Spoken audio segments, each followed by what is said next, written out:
ఇలా అసెంబ్లీ కూడా లోపల కూడా సెక్యూరిటీ పెట్టుకొని అసెంబ్లీ నడుపుకుంటున్నారంటేనే ఎంత చేతగానోళ్ళో వీళ్ళు ఒక్కసారి మీ అందరూ కూడా ఆలోచన చేయాలని మీ అందరికీ కూడా విజ్ఞప్తి చేస్తా ఉన్నాను. దీంతో పాటు రేవంత్ రెడ్డి గారు తీరెట్లుందంటే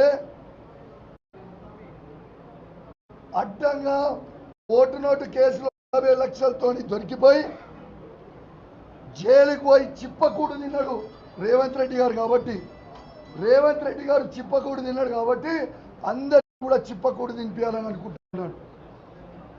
కానీ ఇదొక కుట్ర. కానీ కేటీఆర్ గారు ప్రపంచం మొత్తం చూసింది కాబట్టి ప్రపంచంలో ఉన్న మంచి పనులన్నీ కూడా తెలంగాణకి తీసుకొచ్చి పెట్టి తెలంగాణని ప్రపంచవ్యాప్తంగా అద్భుతంగా చూపించాలని